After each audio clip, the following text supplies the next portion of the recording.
This is the Twilight Whispers Club. The sky dims, the wind stills, and somewhere between day and night, a story leans in to speak. These whispers aren't loud, but they stay with you. You've been invited. Lean in close and listen.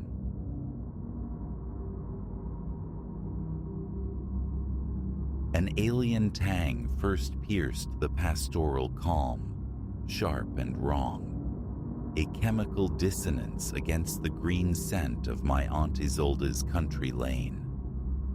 By the moment its true venomous nature registered, escape was already a dissolving notion. I'd come seeking sanctuary, trading the city's frantic pulse for 2 weeks guarding Isolde's snug farmhouse, while she visited kin down south.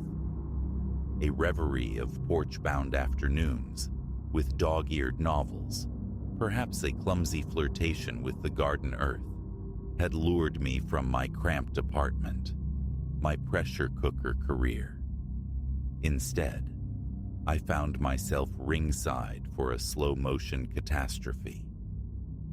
Next door squatted a husk of a house, timbers weathered gray, windows like vacant eyes. Aunt Isolde swore it had breathed only dust and neglect for years. So, the flicker of light within its depths on my second night sparked curiosity, not alarm. A resurrection, perhaps? New owners braving the decay? I was stirring pasta sauce, the scent of oregano and tomato filling the kitchen, when the other smell insinuated itself. Faint initially, a mere acidic whisper beneath the cooking aromas. But as twilight deepened into night, it swelled, acrid and invasive. It clawed at my throat, stung my eyes. Sleep came fitfully, punctuated by coughing fits in the small hours. The chemical miasma had saturated the house, thick as fog. Disoriented, throat raw, I dragged myself to the window, peering through the moon-drenched darkness, and saw them. Silhouettes against the sickly yellow light spilling from the derelict house, shifting, hauling bulky containers, geometries of shadow against the familiar landscape. A cold dread began its slow climb up my spine. This was no midnight renovation. This was other.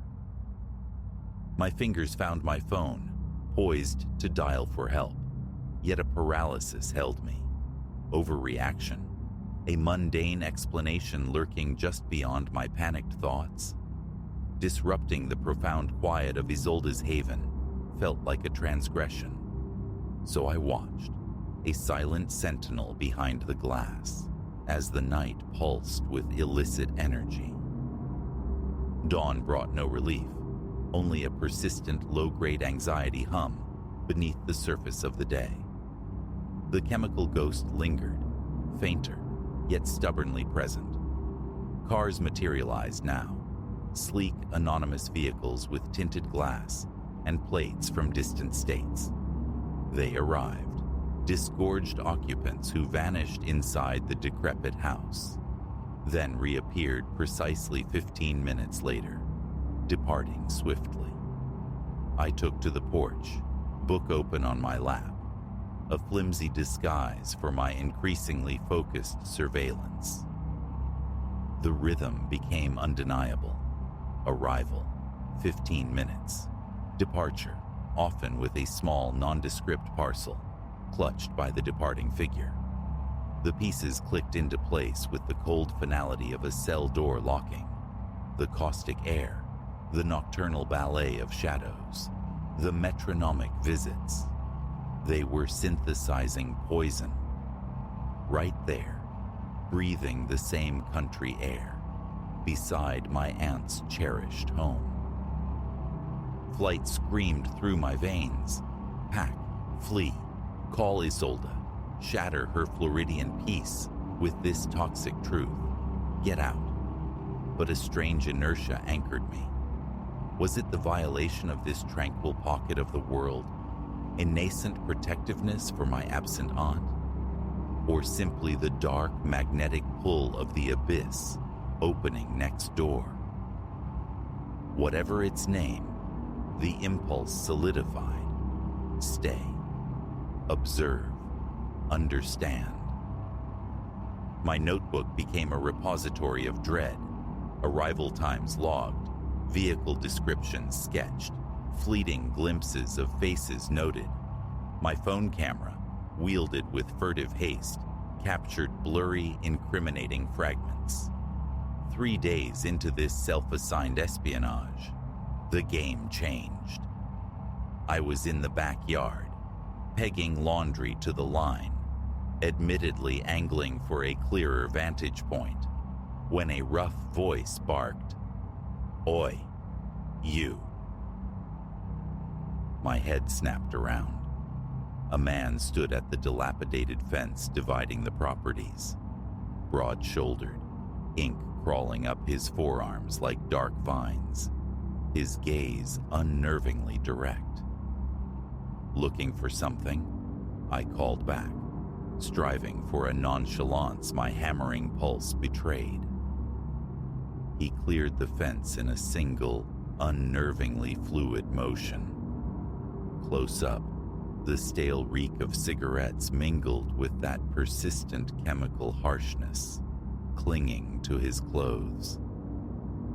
"You've been watching," he stated flatly. No question mark needed. My throat constricted. "I don't know what you mean," I managed, the lie flimsy on my tongue. "Just looking after my aunt's place." A smirk twisted his lips, devoid of humor. "Right. And you always sit out for hours pretending to read, staring holes into an empty house?" My mouth opened, but sound refused to form. He advanced another step. I retreated instinctively. "Listen," he murmured, voice dropping to a gravelly menace. "Whatever you think you saw, whatever you think you know, you don't. We ain't here. You saw nothing. Got it?" Terror held me rigid. I nodded, a jerky, mute affirmation. "Good," he rasped, "because if I hear you've been flapping your gums, to anyone, cops, neighbors, anyone." The threat hung there, potent and unfinished. He turned, vaulted back over the fence as easily as he'd come, and vanished toward the blighted house. I remained frozen, clothespins digging into my palm, the damp laundry forgotten, adrift in a suddenly hostile landscape. Sleep was impossible that night. I sat vigil by the window, heart leaping at every creak of the old house, every rustle in the trees. The chemical stench seemed to intensify, searing my nostrils, pounding behind my eyes. Logic screamed at me to run, to call the authorities from miles away. But a stubborn knot of something, responsibility maybe, or a foolhardy refusal to be intimidated, kept me rooted. The following day unfolded in a surreal blur of forced normalcy, overlaid with hypervigilance. The procession of tinted windows continued unabated. 15 minutes in, package out, routine obscenity. As dusk bled across the fields, resolve hardened within me. Passive observation wasn't enough. I needed proof, undeniable evidence to lay before the law, and I knew exactly where to find it. Deep past midnight, under a sliver of moon, I slipped from the sanctuary of Isolde's house. Crickets stitched the silence. A distant owl's cry amplified the quiet. My own heartbeat thundered against my ribs as I traversed the dew-slicked grass towards the looming silhouette of the neighboring farmhouse. It radiated a palpable wrongness. Circling to the rear, I found the window I'd noted earlier, slightly ajar. A deep breath, a scramble, and I squeezed through the opening. The smell struck like a physical blow, thick and suffocating. Eyes streaming, throat burning, I yanked my shirt hem over my nose and mouth, a futile gesture. I'd landed in what was once a kitchen, now a nightmarish parody. Makeshift chemistry apparatus littered every surface. Flasks, stained hot plates, plastic tubs brimming with noxious substances. On a scarred table lay stacks of currency, beside plastic bags filled with glittering crystals. Methamphetamine. My hands trembled violently as I raised my phone, documenting the scene with frantic clicks. The lab setup, the obscene piles of drugs and money, the sheer squalor of the operation. Absorbed in my task, I nearly missed the crunch of tires on gravel outside. Panic flared, hot and suffocating. Scanning the cluttered room, desperate for cover, I spotted a narrow closet door, wrenched it open, and plunged inside, pulling it shut just as the back door creaked open. Through a thin crack, I watched two figures enter the chemical-choked kitchen. One was the tattooed man, my menacing interlocutor from the fence. The other, unfamiliar, older, impeccably dressed, radiating an aura of cold authority, utterly incongruous with the setting. "Production's on schedule," the tattooed man reported. "Next yield ready by Friday." The older man surveyed the scene, his gaze sharp, appraising. "Excellent. Any complications?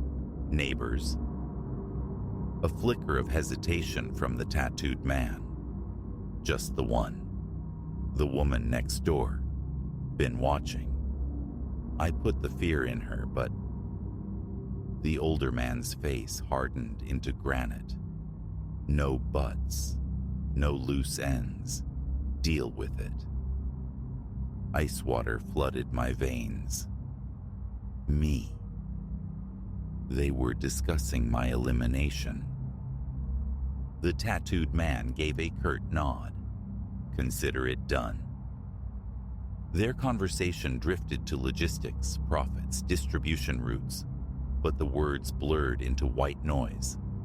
My mind raced, trapped in the suffocating darkness, scrambling for an exit strategy, a sliver of hope. An eternity later, they departed. I waited, straining to hear any sound, any footstep returning, before daring to push the closet door open. My legs were jelly, threatening to buckle, but sheer terror propelled me back to the window.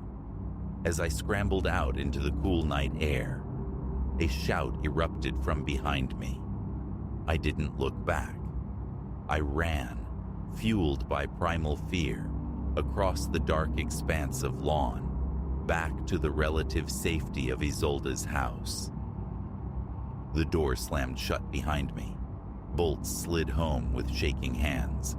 Then I collapsed against the solid wood, gasping, the dam finally breaking in a flood of terrified tears. When the ragged breaths returned, I fumbled for my phone. My thumb hovered, then decisively pressed the numbers. 911. 911. What is your emergency? A shuddering inhale. I need to report. Something big. Something happening right now. The ensuing hours were a maelstrom of flashing blue and red lights, the wail of sirens shattering the rural peace, the clipped commands of uniformed officers. From Isolde's window, I witnessed the quiet country night explode into controlled chaos. as tactical teams swarmed the derelict farmhouse next door. As dawn painted the sky in bruised pastels, a weary officer returned to take my statement once more. "You did good," he said, exhaustion etched around his eyes, but satisfaction gleaming beneath. "We've been circling this operation for months.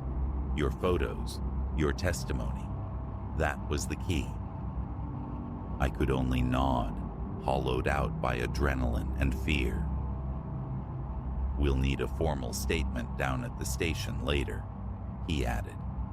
And frankly, I'd find somewhere else to lay low for a bit, just until we're sure we've rounded everyone up.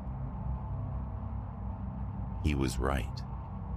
Even with the orchestrator and his muscle in custody, networks like these had tendrils. I was a loose end, the kind that tended to get tidied away permanently. Packing my bags felt surreal. I'd craved placid boredom and stumbled into a vortex of genuine peril. One last glance around the cozy farmhouse, now irrevocably tainted. The ghost of that chemical smell seemed to cling to the very air, a pungent reminder of how swiftly illusions of safety can fracture. Driving away, leaving the flashing lights and yellow tape receding in my rearview mirror, a strange clarity emerged. Life rarely delivers on expectation. Sometimes it shoves you headfirst into the churning depths, demanding you learn to swim instantly. The tranquil escape I'd envisioned had vaporized, but in its place, I'd discovered an unexpected reservoir of nerve, the stark realization that even amidst profound darkness, the choice to act remains. The highway ribboned out before me, an open question mark, and for the first time in days, the air felt clean, breathable.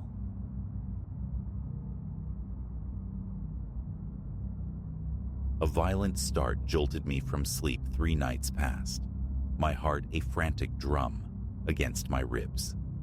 From the direction of my home office, an aberrant creak disturbed the midnight stillness. Illusion, I first thought, a phantom of dream, but dawn revealed the truth. The wood around the door handle was marred, scored by fine scratches, as if something had clawed for entry while I lay insensible. It was the first undeniable token that my sanctuary was compromised. I am Elias Thorne, 39 years navigating this world, currently inhabiting this space alone. 6 months ago, I took residence here, drawn by the necessity of a dedicated enclave for my peculiar profession. I delve into the dust of archives, resurrecting forgotten histories from aged documents for discerning private clientele. The house itself presented no overt eccentricities upon initial viewing. The rent was reasonable, its configuration amenable to my solitary existence. An upstairs room, compact and unassuming, became my study, furnished sparsely with a desk, a capable computer, utilitarian filing cabinets, and shelves burdened by reference texts. Simplicity reigns here. I eschew ornamentation, preferring the clean lines of order. In those nascent weeks, serenity prevailed. My days were consumed by the digital ether of archives and the tactile reality of brittle paper, tracing obscure threads of information for those willing to pay for such esoteric knowledge. Often, my work bled into the nocturnal hours, yet I held fast to the discipline of at least 6 hours repose. Only the deluge of urgent tasks could disrupt this rhythm, though I clung stubbornly to routine. That cherished routine fractured approximately 1 month ago, heralded by a cascade of unsettling phenomena. The scarred door handle was but the prologue. One morning, I crossed the threshold into my study to find my carefully collated papers strewn across the floorboards, disturbed as if by impatient hands. Certain documents had vanished entirely, only to reappear later, incongruously nestled near the living room sofa. I retrieved them, baffled, possessing no memory of transporting them downstairs. Fatigue, I reasoned initially, a lapse in my usually meticulous habits. Yet, the more I interrogated my memory, the more improbable it seemed. Disarray is anathema to me. My system, honed over years, guards against the loss of vital records. The subsequent day presented a fresh anomaly. A weighty reference tome lay open upon my desk, displaying a section untouched by my eyes for years.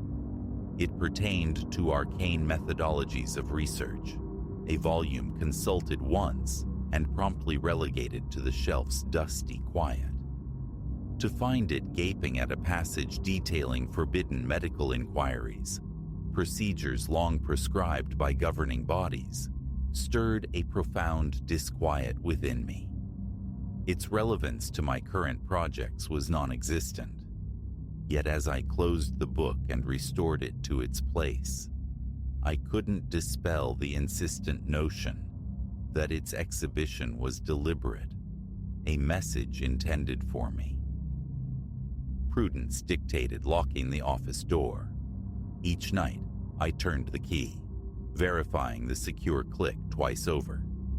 Nevertheless, morning invariably found the door slightly ajar, gaping by a mere inch, yet unequivocally disturbed from its secured state. Books shifted on their shelves with phantom agency. Documents continued their perplexing migrations, vanishing from the study, only to materialize in unexpected corners of the house. My mind first leaped to intrusion, a violation by human hands, but diligent searches yielded no proof of forced entry beyond those initial scratches. Nothing else in the house was touched. My wallet remained undisturbed on the kitchen counter. The television stood impassive. A locksmith was summoned, the old lock mechanism replaced with new gleaming tumblers. A fragile sense of security settled over me. It shattered that very night. Around the second hour past midnight, a distinct thump resonated from the hallway. Sliding from bed, a tremor seized my legs. My mouth turned to parchment as I fumbled for the heavy flashlight kept bedside. Easing my bedroom door open, I peered into the corridor's gloom, illuminated only by the faint, sickly glow of a small nightlight. Near the office door, a shape coalesced, a silhouette stark against the dimness, undeniably human in form, yet devoid of detail. An outline etched in shadow. I froze, breath caught shallow in my throat, a cold sweat beading on my brow. An attempt at silent movement was betrayed by a groaning floorboard. The silhouette's head pivoted towards the sound. A low, sibilant murmur reached me, the texture of words but lacking coherence. I raised the flashlight, its beam cutting the darkness. "Who's there?" My voice, thin and reedy. Silence answered. The figure remained motionless. My heart hammered a frantic rhythm against my sternum. Flight beckoned, back to the bedroom, the telephone, the police. Yet an unseen tether held me fast. I advanced, inch by agonizing inch. Then, the figure retreated, not walking but gliding, a fluid drift backwards. As it passed the nightlight's feeble radiance, I caught a fleeting impression of a face, pale, indistinct, almost translucent. It melted around the corner. I surged forward, racing down the hall, but found only emptiness. The front door stood fast, locked and bolted. Every window remained secured. A chill unrelated to the night air traced gooseflesh along my arms, the hairs on my nape prickling. Returning to the office door, I found it locked, precisely as I had left it from the outside. But new smudges marred the area around the handle, greasy and fingerprint-like. My keys rested heavy in my pocket. The violation felt impossible, inexplicable. Retreating to my bedroom, I banished the shadows with every available light, struggling to quell the internal storm. The following morning delivered renewed chaos. My desk was again a landscape of disarray. Pages detailing antiquated, ethically dubious experiments lay scattered. These were not my typical research materials. My work centers on genealogy, historical tracing, nothing that ventures into such shadowed territories. I recognized them then, remnants salvaged from a box left by a previous occupant, discovered months ago in the attic's dusty recesses.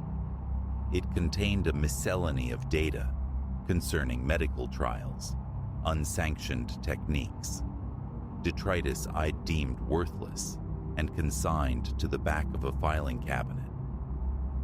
I retrieved that forgotten box. Within, notes sketched out attempts at clandestine experimentation. Much remained incomplete, nascent concepts for research cloaked in ambiguity. The author's identity was obscured, a signature resembling Dr. A. Finch, barely legible, its letters faded by time. The deeper I read, the clearer the portrait became, a former resident immersed in profoundly unethical pursuits. Phrases hinted at concepts like prolonged consciousness and post-mortem continuity, vague, disorganized, yet radiating a palpable wrongness. My immediate impulse was to destroy it all, yet a morbid curiosity stayed my hand. Could this be the source, the nexus of the disturbances plaguing my study? I set the documents aside, unresolved. Sleep became an elusive quarry that night.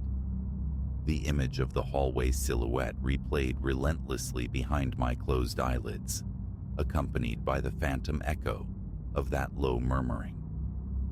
I left my bedroom door ajar, a sentinel awaiting further incursions. Around 3:00 a.m., a whisper slithered through the silence. Archives must finish. Close, intimate. My heart leaped. Throwing back the blanket, I snatched the flashlight, bare feet recoiling from the floor's chill as I stepped into the hall. The silhouette stood there again, nearer this time, almost at my threshold. Discernibly male, clad in the faint outline of a coat. Eyes remained unseen, mere suggestions in a shadowy visage. It turned towards the office door, tracing the wood grain with an ephemeral hand. Then came the sound, a dry, scraping noise, like fingernails dragged across the surface. I tried to shout, to command it to leave, but only a weak croak escaped my throat. Its attention shifted back to me. Its mouth moved, forming sounds lost in a garbled static. "Get out of my house," I managed, the words trembling. It seemed to tilt its head, a gesture of confusion perhaps. Then, repeating its litany, archives, old records. I took a hesitant step forward. It recoiled, drifting backwards, vanishing down the stairwell. I pursued, haste lending wings to my feet, but the descent revealed nothing. Living room, kitchen, every portal, every lock, all secure. Tension coiled tight in my muscles. My throat was painfully dry. A tremor ran through my frame. A glass of water offered little solace. I remained in the living room until the first gray light of dawn seeped through the windows, adrift in uncertainty, convinced now that I contended with something beyond the bounds of the ordinary. With daylight came renewed resolve. I returned to the box of Finch's papers, scrutinizing each page with forensic intensity. References emerged. activation of old facilities, location-based attachments, and the chilling phrase, continuation beyond the living.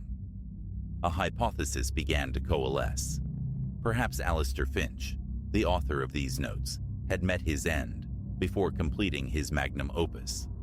Perhaps some fragment of his obsessive will remained tethered to this place, to these documents. An imprint left behind. Ghosts? The notion felt alien, yet it was the sole explanation that accommodated the phenomena. The moving books, the migrating documents, the spectral figure seemingly intent on resuming its interrupted work. Answers demanded facts. A visit to the local records office unearthed the property's history. A man named Alistair Finch had indeed resided here some 20 years prior. He was identified as a researcher affiliated with a private facility, subsequently shuttered due to unethical practices. Official accounts stated he vanished under suspicious circumstances. No death certificate existed. Rumors painted conflicting narratives: flight abroad under an assumed identity, or a quiet demise within these very walls. The reports remained stubbornly inconclusive. That evening, I resolved to keep vigil. Locking the office door as usual, I extinguished the lights and positioned myself on a small stool in the hallway's darkness. Around 1:30 a.m., the anticipated disturbance began. The door rattled. The handle clicked insistently. A surge of adrenaline tightened my chest. I thumbed the flashlight on, its beam pinning the figure crouched before the door, spectral hands pushing against the solid wood. It turned towards the light, then slowly rose. The illumination offered a clearer, more terrifying view. Hollowed cheeks carved into a long, pale face, eyes like dark pools, attire suggesting a bygone era. His lips moved, forming words I deciphered with a jolt of dread. "I need the files." The air grew colder, a palpable breeze whispering past me. I stood my ground. "Stop messing with my work," I commanded, my voice betraying a tremor. He remained still for a heartbeat, then raised a hand, reaching not for the handle, but through the door itself, his incorporeal limb merging with the solid oak. An audible click echoed, the sound of the lock disengaging from within. The door swung silently open. My breath hitched, trapped in my throat. Rising stiffly, I directed the flashlight's beam into the office. Chaos erupted. Papers leaped from shelves, swirling like autumn leaves before settling onto the floor.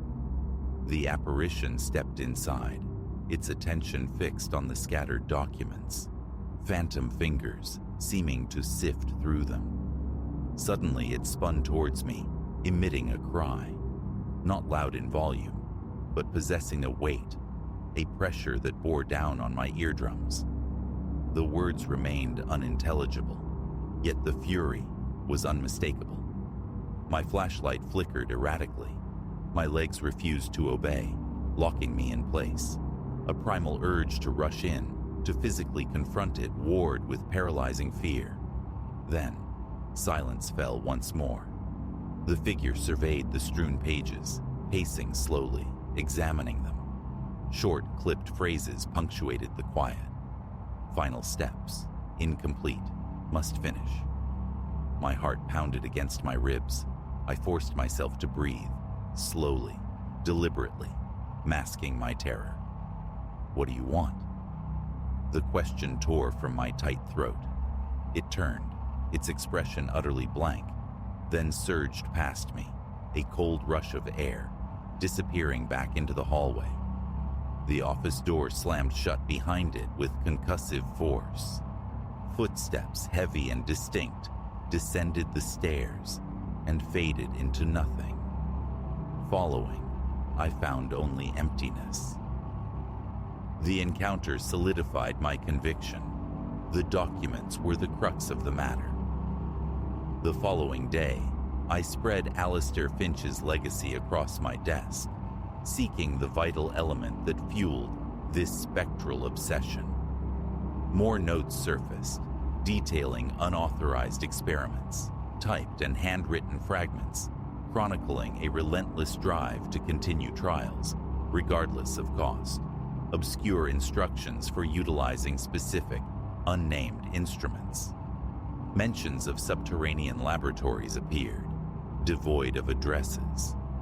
A wave of anxiety washed over me. The longer I immersed myself in these files, the more potent the feeling grew. This was what the apparition craved. It was trapped, perpetually striving to conclude the work left undone. I gathered the papers, consolidating them into a single ominous pile. The urge to incinerate them was strong, yet caution prevailed, fear that destruction might provoke an even worse reaction. Instead, I stacked them meticulously within their box and secreted it away in the depths of my bedroom closet. A tentative peace descended. The subsequent nights were quieter. Occasional faint shuffles whispered from beyond the office door, but the silhouette did not reappear. The door remained securely locked come morning. My books maintained their positions. This fragile truce proved ephemeral. A week later, the voice returned, rousing me near 2 a.m. "Bring me the files." The phrase repeated, insistent, chillingly clear. Sitting bolt upright on the edge of the bed, tension knotting my shoulders, I knew what must be done. I retrieved the box from the closet's darkness. Descending the stairs, I carried the burden into the living room, placing it squarely on the coffee table. "Here," I announced to the empty room, my voice tight, hands slick with sweat. "Here are the files you want." An unnatural cold permeated the air. A distant door creaked down the hall. A subtle shimmer flickered at the edge of my vision, a disturbance in the stillness near the wall. Placing my hand flat upon the box lid, I repeated, "Take them." What happened next defied easy description.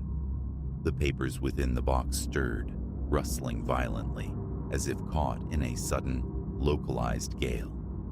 They lifted and swirled, contained entirely within the cardboard confines, before slowly, deliberately settling back into place.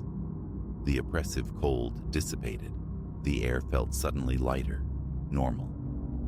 Turning, I saw it, the silhouette standing near the window.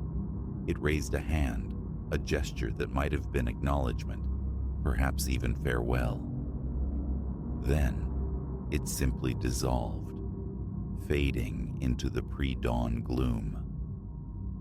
I stared at the empty space by the window for long moments, caught between profound relief and residual terror. My course was clear. I carried the box out to my car, locking it securely in the trunk. Those papers could not remain within these walls.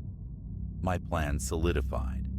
Transport them to a remote storage facility the following day, entombing them far from this house. Perhaps removing the object of its obsession would finally appease the restless presence, allowing whatever energy lingered here to dissipate or move on. That is the current state of affairs. Several days have passed since the offering. The silhouette has not returned. The office door bears no fresh wounds. My books stand sentinel on their shelves, undisturbed. My documents remain precisely where I leave them. Yet, an undercurrent of unease persists. Relaxation remains elusive. At night, I find myself listening, glancing down the hallway, half expecting to see that shadowy form materialize from the dimness. Thus far, only silence answers. Perhaps Finch is satisfied. Perhaps the files, sequestered elsewhere, have broken the tie. Or perhaps his search continues, merely redirected. The answers remain beyond my grasp. All I know with certainty is that the suffocating tension in my chest has eased, allowing me to work, to breathe, without constant interruption. The memory, however, lingers. The spectral figure, the chilling whispers of archives and unfinished work. I intend to vacate these premises upon the expiration of my lease. Even with the cessation of activity, the thought of long-term residency here is untenable. Sharing space with the psychic residue of those forbidden experiments is a burden I no longer wish to bear. Whether Alistair Finch truly died within these walls or simply vanished into the wider world remains a mystery. I know only that his presence, his obsession, haunted my home and my mind for weeks. Perhaps I will never encounter him again. For now, the quiet nights, the absence of that spectral scratching at my door, are solace enough. That is all I desire, the simple, unambiguous feeling of being alone in my own house once more.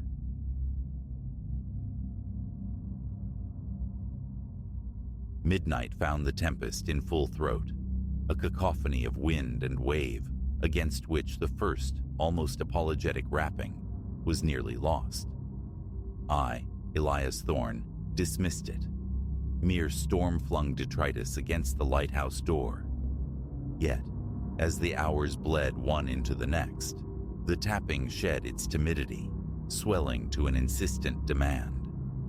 By the third hour past midnight, a brutal pounding reverberated through the granite spine of my solitary tower, shaking the very floors beneath my boots. All the while, the storm howled its dominance, rendering any conventional arrival utterly impossible. Descending the spiraling iron stairs, torch beam cutting the dark, a cold certainty coiled in my gut. Whatever supplicant awaited entry was not of the human persuasion. Elias Thorne. That's the name etched in the logbook, keeper of the Black Rock Lighthouse these past 5 years. A lonely spire on a minuscule wave-battered islet off the Maine coast, Black Rock has pierced the maritime gloom for more than a century, a steadfast eye guiding vessels through treacherous narrows. It is a secluded existence, one whose stark rhythms, the pulse of the tides, the meticulous tending of the great lamp, the quiet satisfaction of warding the unseen dangers, had settled comfortably upon my soul. Or so I believed, until that tumultuous night late in October.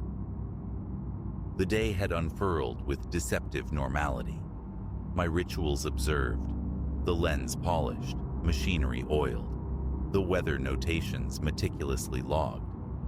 But twilight brought a bruised and swollen sky.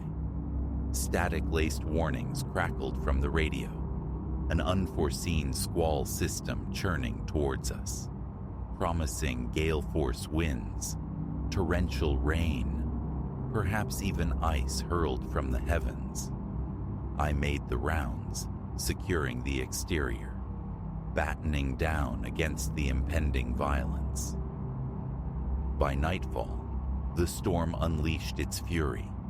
Rain hammered the lantern glass, driven horizontal by winds that shrieked like tormented souls. Breakers detonated against the island's rocky base, flinging spray high enough to mist the lower portals. Ascending to ignite the beacon, a surge of profound purpose filled me. This was the crucible for which I stood sentinel. On nights sculpted from such elemental chaos, my light might be the sole filament between a ship's hull and the unforgiving seabed. I settled into the watchroom, a pot of potent coffee brewing, a familiar dog-eared novel open on my lap. The storm provided its own immersive soundtrack, a relentless orchestration of wind, water, and stone, almost hypnotic in its ferocity. And then I heard it, a knock. So faint initially, I questioned my own senses. Who, in God's name, could be out there? This island was mine alone, the nearest mainland miles across a furious sea. Dismissing it, I returned to my reading. Moments later, it returned. 3 distinct raps, swallowed almost immediately by the gale. I lowered the book, straining to hear. Silence, save for the storm's voice. Just as I began to rationalize, to convince myself of phantom sounds born of wind and solitude, the knocking came again, louder now, demanding attention. An icy tributary traced its path down my spine. This defied all logic. No vessel could have navigated these waters tonight. Even a desperate attempt would have been preceded by a radio call. My receiver, perpetually vigilant, remained silent. I grasped at straws. Storm debris striking the door rhythmically. Some structural groan of the old tower under strain. But the knocking persisted, growing bolder, more frequent, as the night deepened. It became nomadic, sometimes at the main entrance, then the service door at the rear, occasionally seeming to emanate from the high windows themselves. By 3 a.m, it had coalesced into a constant percussive assault, a palpable vibration traveling through the very stone beneath me. Explanation failed. Dismissal was impossible. Fear warred with an insistent curiosity. Every primal instinct shrieked for inaction, for refuge in the upper levels, pretending deafness until the storm passed. Yet another part, the keeper part, the part that needed to know, compelled me downward. My hand, trembling slightly, closed around the reassuring heft of the heavy-duty torch. Its weight anchored me as I began the spiraling descent. The pounding intensified with each downward step, the vibrations now a physical presence through the soles of my boots. My heart hammered against my ribs. Sweat slicked my palm on the torch casing. Reaching the heavy oak door, I paused, my hand hovering over the cold brass latch. What if a shipwrecked soul, miraculously washed ashore, desperate for sanctuary? Could I condemn anyone to this maelstrom? Drawing a ragged breath, I threw the bolts and wrenched the door inward. The wind struck like a physical blow, staggering me, driving stinging rain and salt spray into my eyes. I raised the torch, squinting against the onslaught. Nothing. Emptiness. The beam swept across the small stone landing, then probed the drenched, chaotic rocks beyond. Only wind, rain, and the explosive fury of the waves. Relief washed through me, potent but fleeting, immediately chased by profound confusion. If no one was there, what had made that sound?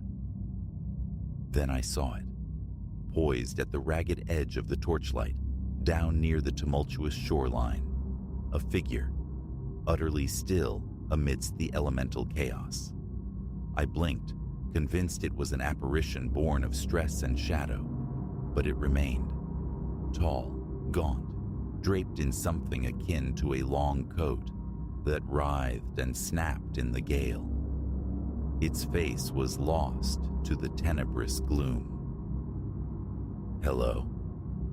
My shout was thin, almost stolen by the wind's roar. Are you injured? Do you need assistance? The figure offered no response, no movement. It simply stood, oriented towards the lighthouse, towards me. A profound wrongness settled over me, cold and heavy. I was about to slam the door, to retreat and radio for aid, when the figure shifted. An arm, unnaturally long, lifted, pointing directly at my position. And then, defying all known laws, it began to move forward, not navigating the treacherous rocks, but gliding, impossibly, across the surface of the churning, violent water. I slammed the door shut, the heavy oak shuddering, my heart a frantic drum against my ribs. This wasn't real. A waking nightmare, perhaps, induced by exhaustion. Yet, even through the solid wood, I heard them. Footsteps, measured, deliberate, ascending the path towards my sanctuary. Then the knocking resumed, no longer diffuse, but focused, concentrated on the very door I stood behind. Slow, heavy impacts that shook dust from the ceiling timbers. I stumbled backward, mind reeling. What was that thing? What did it want? The pounding escalated, each blow resonating deeper, the door groaning in its frame. Turning, I fled, taking the spiral stairs 2, 3 at a time, instinct overriding thought. I didn't stop until I burst onto the narrow gallery, encircling the great lantern itself. The storm enveloped me, wind and rain, a brutal assault. Clutching the iron railing, I peered down towards the lighthouse entrance. The door stood open, a dark maw in the stone. As I watched, horrified, the figure emerged from within. Even from this height, its inhumanity was starkly apparent. Its movements possessed a disturbing fluidity, its proportions subtly, grotesquely wrong. It paused, then slowly, deliberately tilted its head upwards. I glimpsed pallid, waterlogged flesh, eyes that pulsed with a sickly, phosphorescent glow, and a mouth that stretched impossibly wide, revealing ranks of needle-sharp teeth. It raised one elongated, distorted arm, pointing again, directly at me, and then it began to climb, not via the internal stairs, but scaling the lighthouse's sheer exterior wall. Its progress was rapid, jerky, unnervingly like some immense pale spider ascending the stone. I stood paralyzed by terror, watching its inexorable approach. The wind carried fragments of its voice, a sound like the abyssal grinding of stone and the rush of deep water, yet somehow coalescing into words. "Keeper," it hissed, the sound both wet and grating. "Your time is done." In that instant, understanding crashed upon me. The old sea tales, the cryptic warnings from weathered fishermen, dismissed as folklore, they were true. Our duty, the keepers, extended beyond mere navigation. We were guardians, standing against entities that festered in the unfathomed depths, beings who perceived our lights not as guides, but as challenges. And sometimes it seemed they came to usurp the challengers. As the creature hauled its grotesque form onto the gallery, its long limbs scrabbling for purchase, I made my choice. I was Elias Thorne, keeper of Black Rock Light. My duty held. Turning to the great lamp, its beams still slicing valiantly through the tempest, I offered a silent apology to any vessel that might depend on it. Then, I extinguished the light.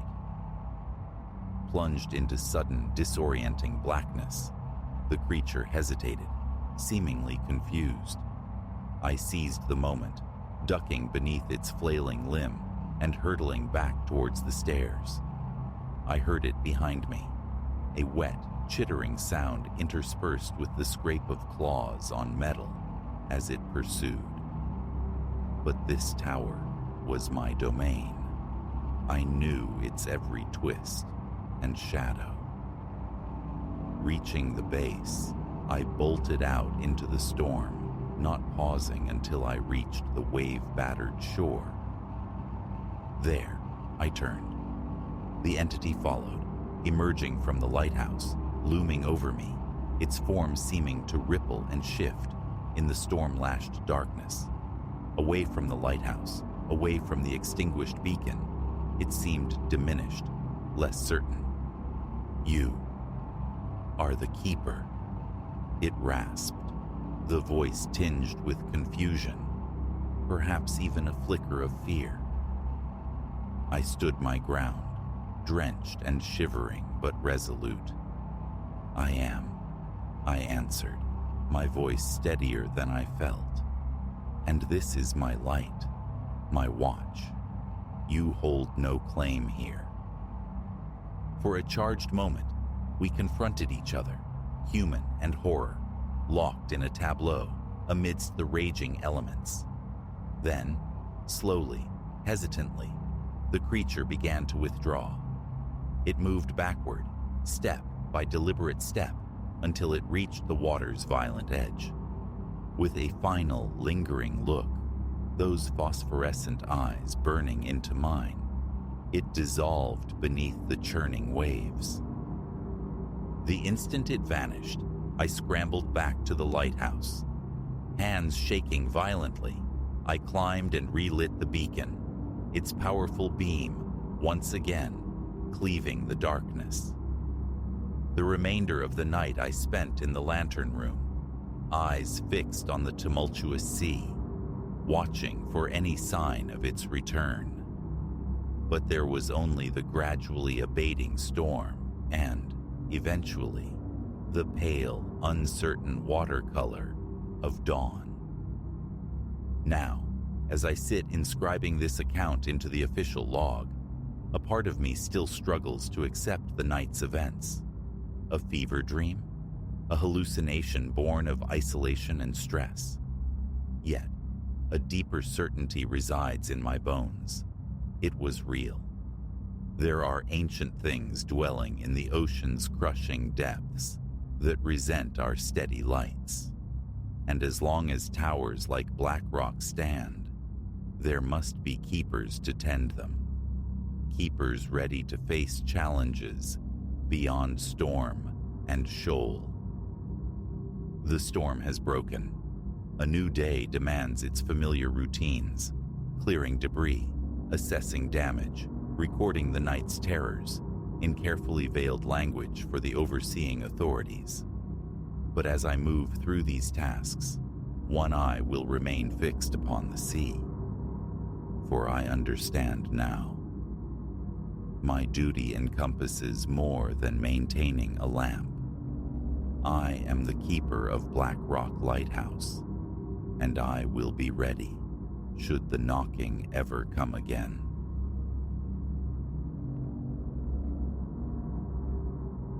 Beneath our bedroom window, the dawn revealed a single indentation pressed deep into the virgin sand. By full light, an unbroken chain of these impressions girdled the cottage, stark against the otherwise smooth expanse. And in that chilling geometry, the promise of our secluded idyll shattered, replaced by the stark calculus of survival. For months, Ilara and I had yearned for this reprieve, this flight from the relentless pulse of city life and careers that gnawed at the soul. A week adrift, cocooned in a remote beach house, no digital tethers, no insistent demands, only the ceaseless dialogue of the waves had beckoned like a mirage. We'd arrived as Friday bled into evening, the sun a molten smear dissolving into the sea, igniting the clouds with flares of apricot and rose. The cottage itself was a dream, rendered in salt-bleached timber and sea cyan shutters, its veranda embracing the dunes, gazing out upon an endless ocean. "It's sublime," Ilara whispered, her gaze luminous, drinking in the vista. I could only concur. Our nearest counterpart was a distant silhouette, half a mile swallowed by coastline in either direction. We possessed our own sequestered paradise. That first night unfolded in a gentle rhythm of settling in, tracing the cottage's contours and wandering the shore beneath a blossoming canopy of stars. The ocean's breath, saline and cool, began its alchemical work, loosening the knots of tension coiled deep within me. Sleep claimed us easily, entwined to the murmur of the surf, dreaming only of the uninterrupted serenity promised by the days ahead. The ingrained discipline of early rising pulled me from slumber before the sun.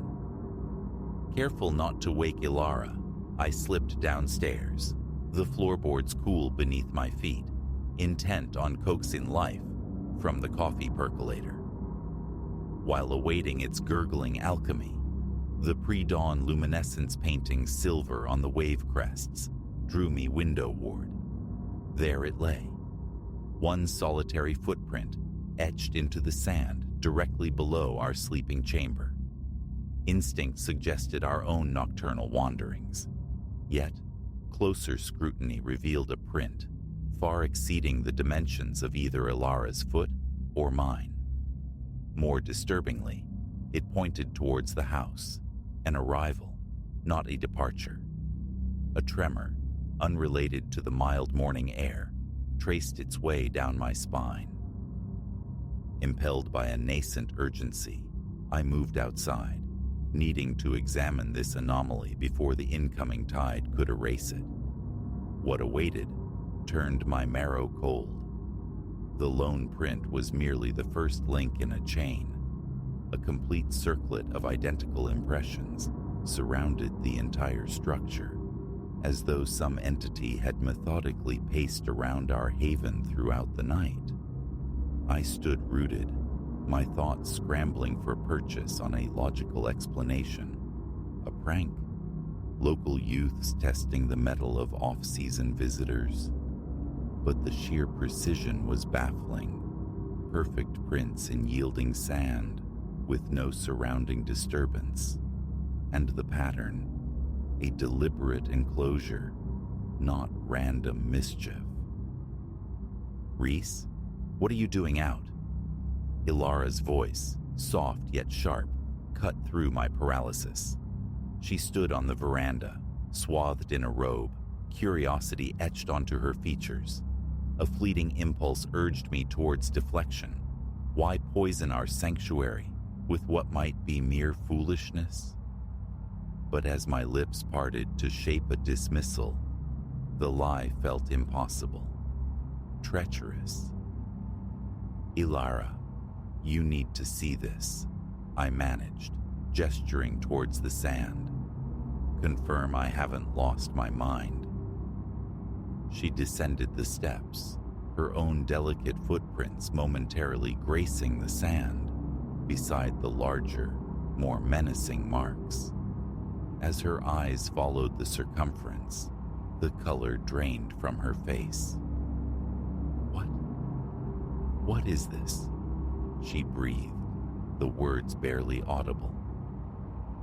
"I haven't the faintest idea," I confessed, "but I don't like it, not one bit."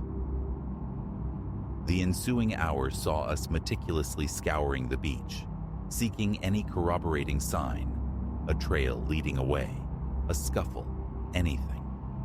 Nothing. The sand lay pristine, beyond the immediate perimeter of the house.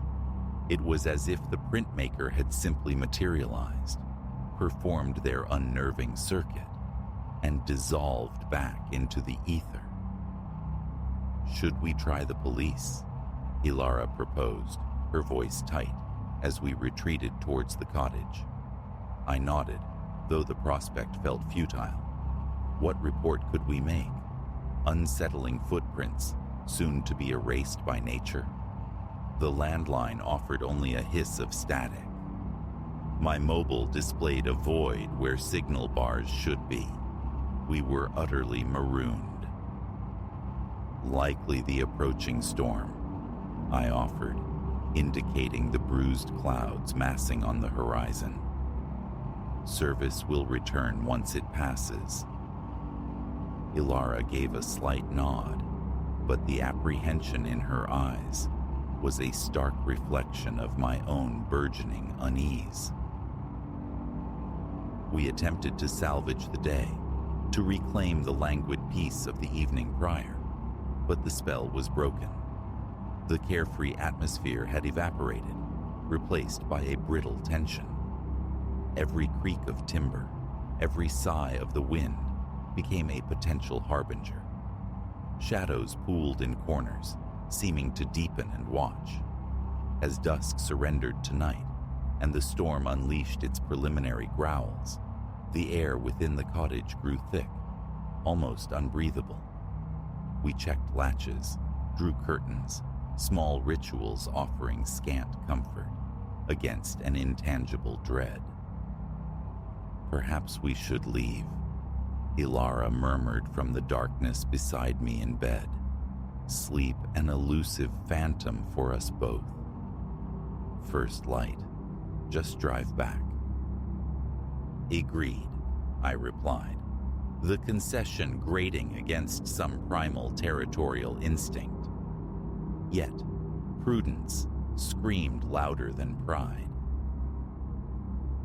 A percussive clap of thunder rattled the window panes, making us both flinch. The storm was now directly overhead, rain drumming against the glass with furious intensity. Lightning intermittently bleached the room, rendering familiar shapes stark and alien.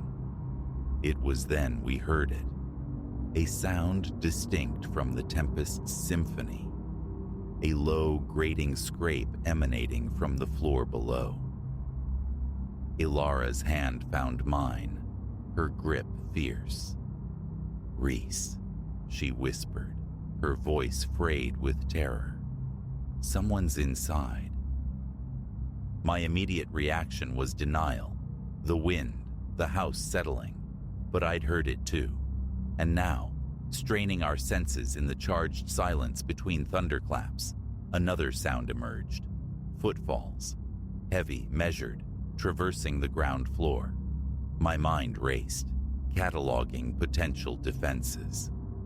The decorative baseball bat glimpsed in a downstairs closet felt worlds away.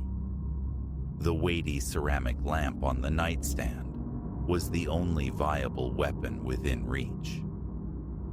"Stay put," I hissed, untangling myself from her grasp. "Lock this door after me. If anything happens, if you hear, just run, Ilara. Don't hesitate, just go." She shook her head violently, clinging tighter. "No, don't go down there." Another thunderous detonation coincided precisely with the house plunging into absolute blackness. The power was gone. The footsteps downstairs halted, then resumed, their trajectory now unmistakably towards the staircase. In the suffocating dark, my fingers fumbled, wrenching the lamp cord from the wall socket. Ilara's breathing was rapid, shallow beside me, a palpable aura of fear radiating in the void. The stairs groaned, one tread at a time, slow, methodical, deliberate. Whatever ascended was making no effort at stealth. I rose, planting myself between the bed and the doorframe. Sweat slicked my palms on the lamp's smooth base, but my grip was iron, ready. The footsteps reached the landing. A pause, pregnant with menace, as if deciding. Then, with chilling certainty, they turned towards our door. Behind me, Ilara's whispers sounded like fragments of prayer. The doorknob began to rotate, agonizingly slow. Primal instinct surged. As the door edged inward, I lunged, swinging the lamp with every ounce of strength I possessed. A sickening impact, a choked cry of pain, A heavy form slumped to the floor. Without conscious thought, I seized Ilara's hand, pulling her forward, vaulting over the unseen obstacle in the doorway. We fled blindly down the stairs, guided only by the strobing lightning that momentarily illuminated the path. Behind us, a scrambling sound, then a low guttural snarl that clawed at the edges of human articulation. We burst through the front door into the maelstrom. Rain struck like needles. The wind threatened to tear us from our feet, but momentum carried us forward. We ran onto the beach, the sodden sand dragging at our ankles, each stride an exhausting battle. Time lost meaning. Minutes blurred into an eternity of panicked flight. The storm raged, a chaotic symphony accompanying our terror. I dared not look back, dared not confirm if pursuit continued. Then, faint but steady through the squall, lights. Another dwelling, further down the coast. We stumbled towards this beacon, fueled by the last dregs of adrenaline. The occupants, an elderly couple startled by the appearance of two drenched, terrified figures hammering on their door mid-tempest, ushered us inside without question, providing blankets and the solace of a working telephone. When the storm finally abated and the police were able to investigate our rented cottage, they found nothing. No intruder, no footprints encircling the house, the tide having smoothed the sand clean, no signs of forced entry. Even the lamp rested innocuously on the bedside table, despite the vivid certainty of my having wielded it as a weapon. The official conclusion spoke of overwrought nerves, the disorienting effects of the storm. But Ilara and I carry the truth etched into our memory. We know the sounds we heard, the presence we felt, the thing we fled. We never returned to that stretch of coast, nor sought solace in seclusion again. Now, we find comfort in the press of crowds, the anonymity of bustling cities, because we learned, with brutal clarity, that isolation doesn't always equate to peace. Sometimes it leaves you vulnerable, and sometimes the impressions left in the sand are not merely tracks, but a stark, chilling warning that you are profoundly, terrifyingly not alone.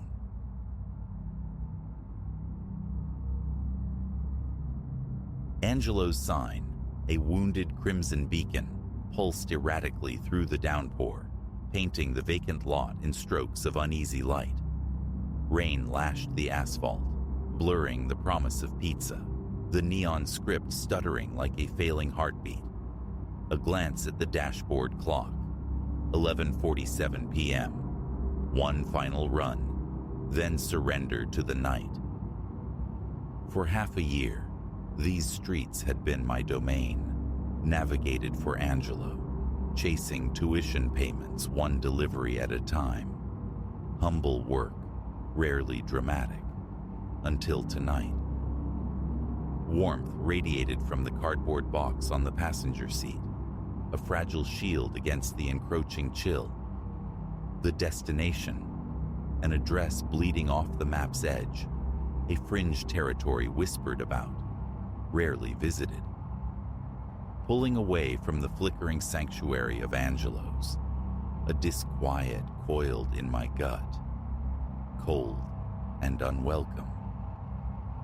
The heavens opened further, transforming rain into a solid curtain. The wipers waged a losing battle against the deluge. Streets narrowed, houses dissolved into sparse sentinels guarding deepening darkness. Soon, only dense, dripping forest flanked the winding tarmac. My GPS murmured a command, turn onto gravel, a barely visible scar tissue path, overgrown, waiting. Branches like skeletal fingers scraped the car's flanks as I crept forward. Emerging from the arboreal tunnel after an age, a ramshackle structure materialized. It squatted in the gloom, windows like vacant eyes, save one, a single jaundiced pane, weeping light from the second floor. I cut the engine, grabbed the pizza, its heat already leaching into the damp air. The porch steps groaned a mournful protest under my weight. My hand lifted to knock, hesitated, but the door preempted me, swinging inward with a sigh. He filled the threshold, a monolith of grime and menace, forcing an involuntary retreat. Easily 6 feet, maybe more, crowned with a wild tangle of beard. His eyes, chips of obsidian, seemed to pierce the thin veneer of my composure. A stained undershirt clung to his frame. His jeans were relics of another era. Pizza, I managed, the word thin, offering the box like a supplicant. A fissure cracked his face, approximating a grin, utterly devoid of warmth. Right on schedule, he rumbled, a gravelly undertone. Bring it in. Gotta find my cash. Every nerve ending screamed retreat, urged me back to the metal shell of my car. Away. Fast.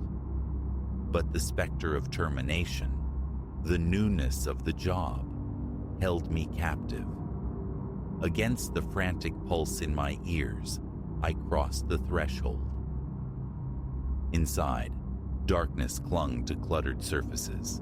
The air hung thick, a tapestry woven from stale tobacco and something else, a faint coppery tang that soured the back of my throat. He led me down a constricted hallway into what passed for a living room. Set her down there. He indicated a coffee table drowning in empty beer cans and overflowing ashtrays. Be right back with the dough. He vanished up a complaining staircase, leaving me adrift in the dim, oppressive space. My heart hammered against my ribs, a frantic drumbeat surely audible upstairs. My eyes darted, seeking escape routes. Then I saw it. Tucked in the room's far corner, partially obscured by a threadbare armchair, lay a duffel bag. Unzipped, protruding from its canvas mouth, cold geometry, the unmistakable cylinder of a gun barrel. Ice bloomed in my veins. This wasn't eccentricity. This was danger, stark and immediate. Escape, now. I pivoted, but his heavy tread descending the stairs froze me mid-motion. Panic clamped down. Act normal. Don't let him see the fear, the knowledge. He reappeared, clutching a crumpled wad of bills. Here you go, kid, he rasped, extending the money. Keep the change. My hand trembled as I took the cash. Dark constellations stained his knuckles, marks disturbingly akin to dried blood. Thanks, I croaked. Good night. Turning, I fought to keep my stride measured, resisting the primal urge to sprint. The front door loomed, an agonizingly near yet distant sanctuary. Almost there. Then, a sound from above, a muffled thump, followed by a faint choked gasp. His hand, a vice, clamped onto my shoulder. Hear something, son? His voice, a silken rasp laced with menace. I shook my head, words failing me. My gaze flickered to the door. So close. Good, he breathed, the word heavy with unspoken threat. Yeah, 'cause there ain't nothing to hear. Best get going. Late. Roads ain't safe. He propelled me towards the exit, practically shoving me into the rain-soaked night before the door slammed shut like a judgment. I stumbled down the steps, legs liquefying beneath me. Reaching the car, my keys rattled against the ignition, a frantic Morse code of terror. Reversing down the gravel track, the headlights swept the house one final, involuntary time. Framed in that upper window, a fleeting tableau, a woman's face, stark white against the gloom, mouth stretched in a silent, desperate O. I stomped the accelerator. Gravel spat defiance as I fishtailed onto the main road. My mind reeled, a chaotic montage. The weapon, the stained knuckles, that spectral face. The pieces clicked into a horrifying mosaic. Police. Now. Yet, reaching for my phone, doubt whispered poison. What if I'd misinterpreted? An overactive imagination fueled by the storm and the strangeness. My job. My record. Pulling onto the shoulder, the steering wheel groaned under my white-knuckled grip.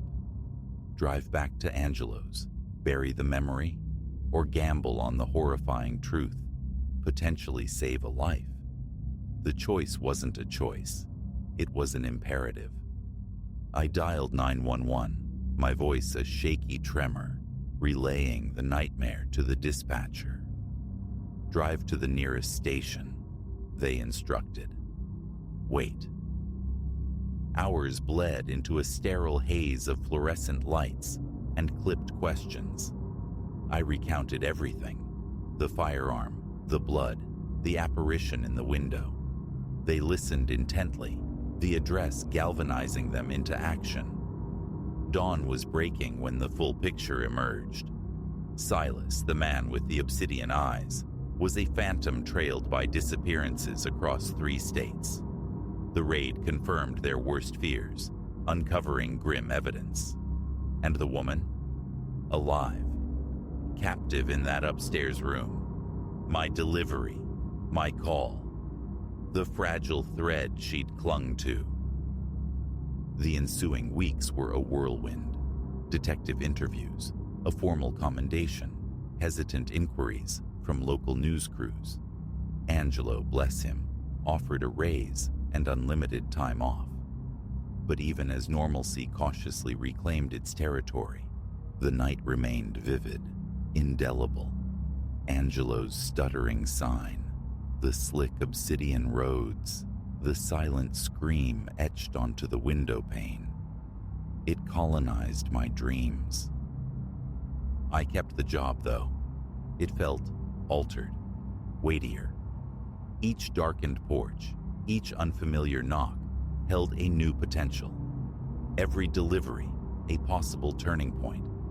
Because now I understood the razor-thin membrane separating the ordinary from the profound, the routine run from the life-altering moment. Sometimes, the most critical intersections arrive, disguised as the utterly mundane. Sometimes, a simple pizza delivery changes everything.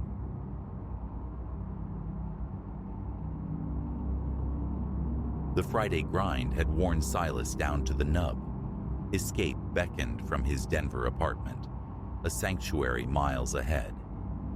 Midnight loomed, or perhaps had just passed, swallowing the freeway whole. Only the drone of his engine pushed back against the oppressive, inky weight of the hour. Neon viscera from skeletal gas stations bled onto the asphalt, stretching shadows into grotesque caricatures. 12:15 a.m. glowed green on the dash. A profound emptiness reigned where city clamor usually lived. Only a far-off canine lament and the dry rustle of unseen leaves disturbed the vacuum. Thoughts drifted toward weekend solace. Friends, sleep, the simple cessation of motion. Fatigue pressed down, a physical weight upon his eyelids. Highway 70 emerged, a desolate ribbon flung across the nocturnal plains. Headlights carved a fleeting tunnel through the dark, illuminating vacant lanes, the occasional fleeting counterpart vanishing too swiftly to register. The landscape offered no reprieve. Skeletal trees clawed at the sky above flat, featureless earth, bisected by endless pavement. 15 miles evaporated into the rearview mirror before he saw it, a lone silhouette stark against the roadside gloom. A stranded motorist? Someone needing aid? The shape was draped in a coat that looked ancient, defeated, clutching an object, perhaps a torch, dimmed. Silas eased off the accelerator, a nervous flutter starting beneath his ribs. Solitude at this hour, on this road, felt inherently wrong. He guided the car onto the shoulder, the engine settling into a soft, expectant purr. Behind him, darkness reclaimed the road, save for the twin beams slicing forward and the distant, indifferent glimmer of a street lamp. Window down. "Need a lift," he called out, the words sounding small in the vast quiet. The figure remained motionless for a beat, then began a slow, unhurried drift toward the vehicle. Partial shadow obscured the face, but the posture, the deliberate lack of urgency, prickled his intuition. Closer now, he saw hands trembling almost imperceptibly, eyes darting with a hunted quickness. Yes, a ride would be good, the voice rasped, a thin susurrus tinged with an accent like frost on some distant, unfamiliar border. Silas hesitated. The lateness, the strangeness, yet the vulnerability, the sheer isolation of the scene, tipped the scales. Better company than the gnawing solitude. "Hop in," he managed, thumbing the lock. The passenger slid into the back seat with surprising speed, a fleeting impression of worn fabric and cold air. A curt nod was the only acknowledgement as Silas shifted into drive. In the mirror, their eyes were fixed forward, gazing through him, through the windshield, into the unending night. Silence stretched taut between them, punctuated only by the engine's thrum and the crunch of gravel scattering under the tires on unseen rises. Silas attempted conversation, destination, direction, but received only monosyllabic murmurs or silence. 10 minutes crawled by. He tried again. "So, where are you actually headed?" Finally, a whisper, barely audible. "Home. I took a wrong turn back there." A nod of understanding. Getting lost happened. "Where'd you come from?" A vague gesture toward the left, into impenetrable darkness. "Near Elm Street, but I'm turned around now." Silas consulted his phone's map, the screen casting a pale light. Elm Street. That was miles back, close to the derelict Old Vance Mill. "There's a service station coming up in a few miles. We can stop if you need directions." Another nod, but the tension in the passenger's frame remained palpable. He drove on, the miles spooling out interminably. The darkness outside seemed to thicken, congealing around the car. Then, something aberrant flickered in the rearview mirror, a fleeting umbra pacing the car. Head whipped around, nothing, just empty tarmac reflecting the taillights. His heart gave a startled leap. Another glance back, searching the periphery. Empty. Imagination, surely, fueled by weariness and the desolate road. The passenger remained utterly still, gaze locked ahead. Silas forced his attention back to driving, but unease coiled in his gut. Was the shadow still there, just beyond sight? He adjusted the mirror again. Nothing. Yet, the sensation of being watched intensified, cold and persistent. A curve loomed, headlights shearing through the blackness, but revealing little beyond the immediate verge. Rounding the bend, the skeletal frame of a farmhouse materialized beside the road. The old Vance place. Abandoned for decades, its windows were boarded voids, the porch listing drunkenly. An involuntary shiver traced his spine. "That's the old Vance place," Silas offered, aiming for casual. "Been empty for years." The passenger stirred, breaking their silence. "It feels haunted out here tonight." A nervous laugh escaped him. "Yeah, it gets atmospheric." They rolled past the decaying structure, but the wrongness lingered, amplified. The feeling of observation intensified, prickling the back of his neck. His grip tightened on the wheel. Another glance at the passenger, still statue-like, staring forward. Suddenly, a violent shudder rocked the car as they struck a hidden pothole. The engine coughed, stuttered. Silas pulled over, killing the ignition. "Okay, let me just check things out," he announced, stepping out into the chill night air. The passenger watched him, unblinking, from the back seat. Flashlight beam probing the engine bay revealed nothing amiss. Just road grime, the usual mechanical clutter. "Looks okay," he called back, sliding behind the wheel. "Should be fine." The engine restarted smoothly, its familiar hum a small comfort. He drew a shaky breath. Right, nearly at that gas station. But as they drove on, the road seemed to constrict, trees crowding the edges, their branches interlocking overhead. The headlight beams felt weaker, swallowed by the encroaching dark. His gaze kept flicking to the passenger, whose silent presence grew heavier, more unsettling with every passing mile. 10 minutes later, the weak flickering beacon of the gas station emerged from the gloom. Relief washed through Silas, potent and immediate. "There it is. Let's pull in." He guided the car into the sparsely lit lot, cutting the engine. "Okay, we're here. Grab whatever you need." The passenger nodded, hand moving toward a pocket. "Thank you." Silas unlocked the doors, but before the passenger could move, an unnatural gust of wind slammed through the lot, carrying an Arctic chill that pierced the car's interior. He shivered violently. "You all right?" he asked, glancing back. The passenger nodded, but their hands were visibly trembling now. "Fine, just cold." Silas went to the pump, the mundane task of refueling feeling surreal. He kept glancing back at the car, at the figure staring rigidly ahead. This wasn't right. A deep, instinctual wrongness screamed beneath the surface of the night. "Tank full," he returned, trying to shake off the mounting dread. The passenger hadn't moved.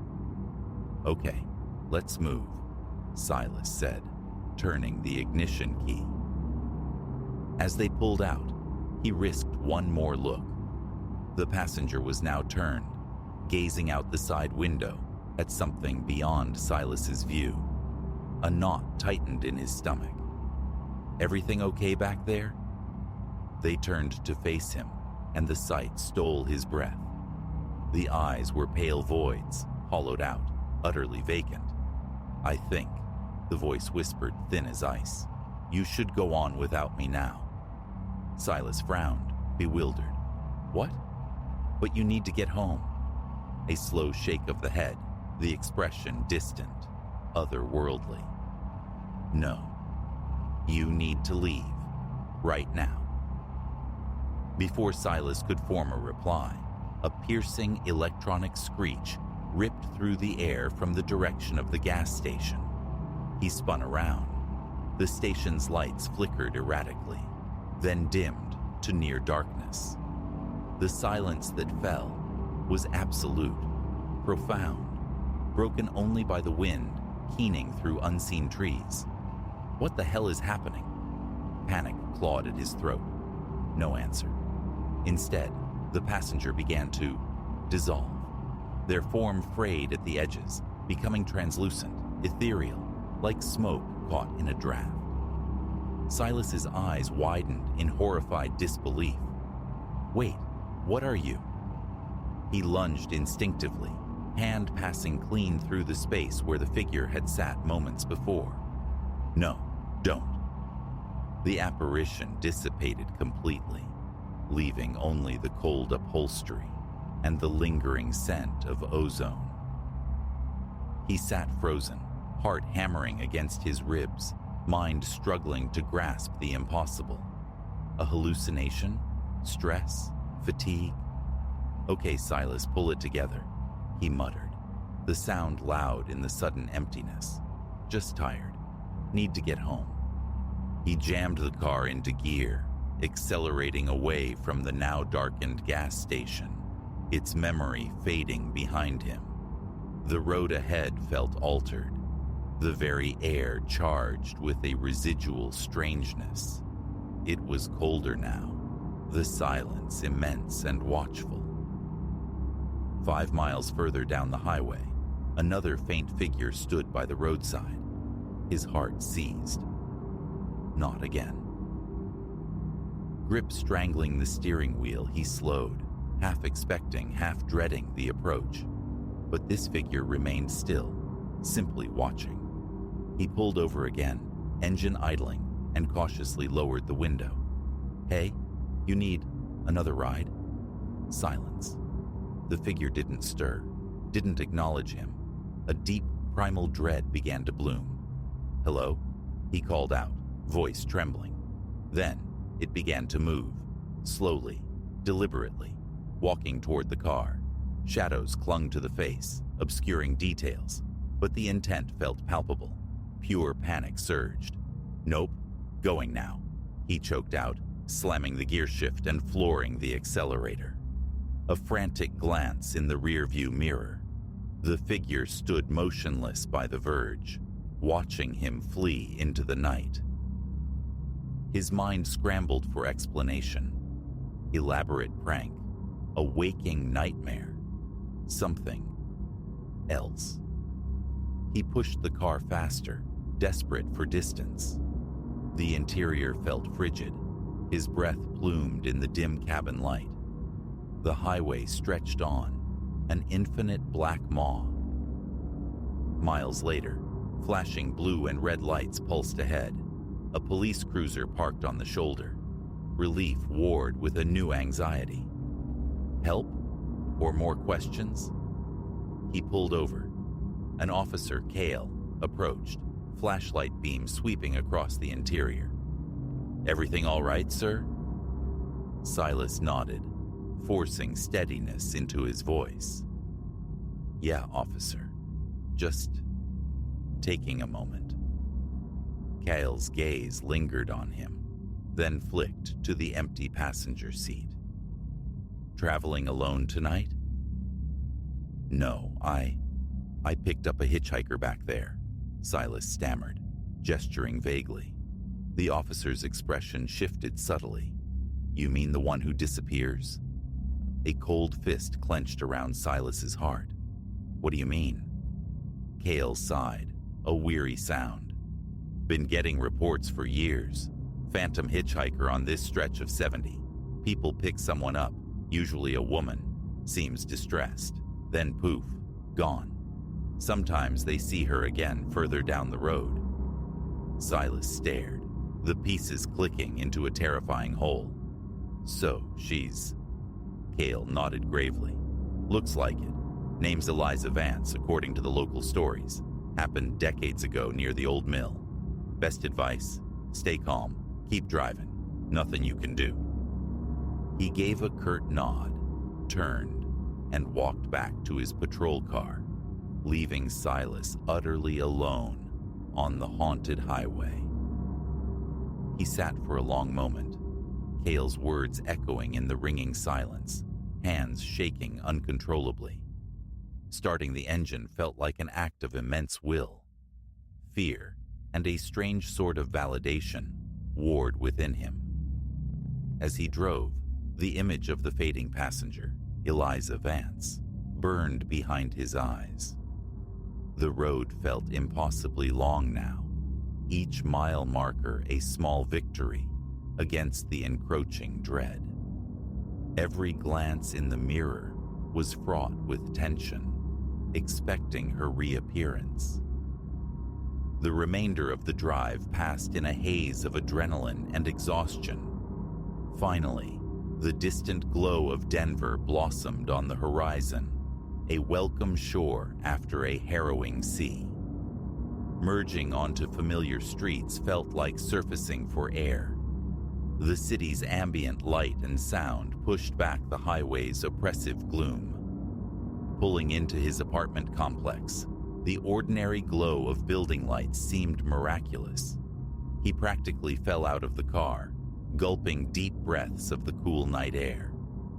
Inside, door locked, bolted, he leaned against it, heart still thudding erratically.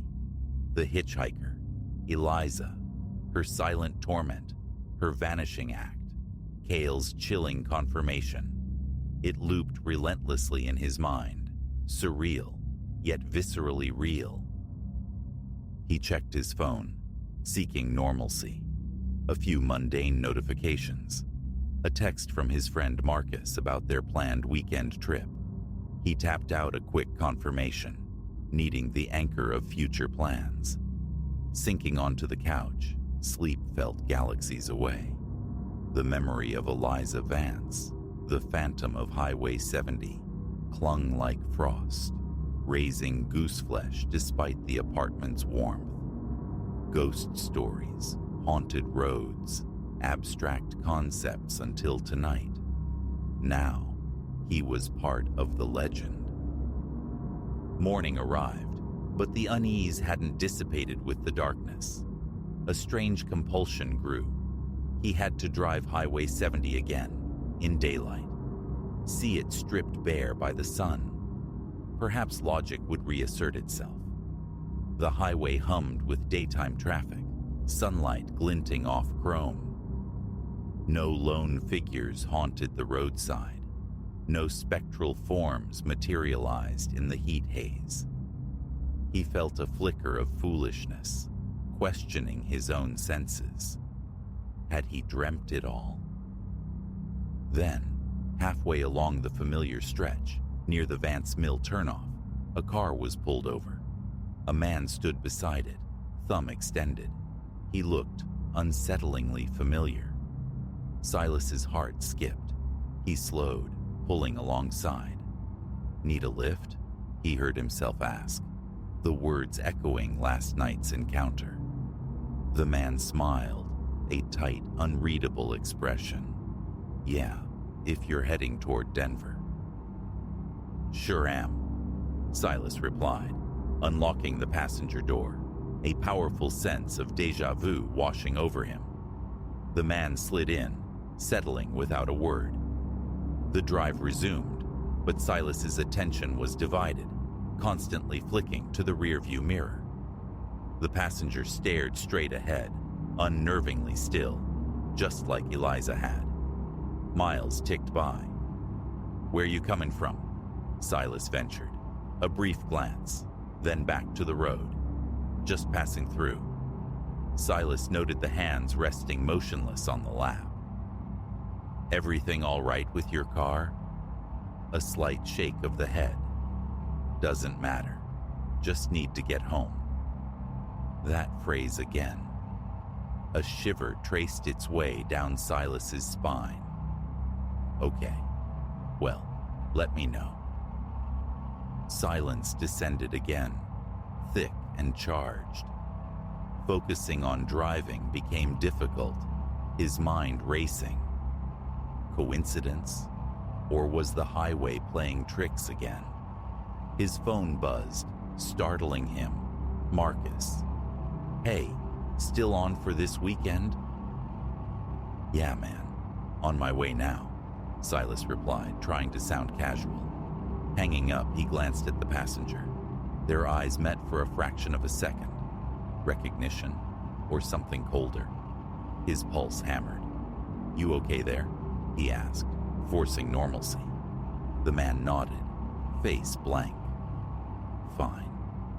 Silas took a breath, abandoning the interrogation. "Right. Driving."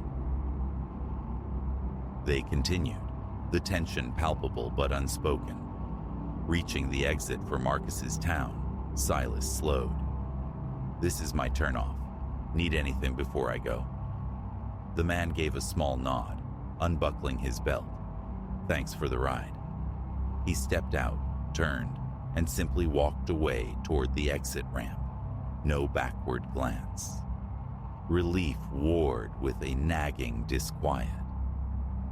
"Okay then," Silas muttered, pulling away.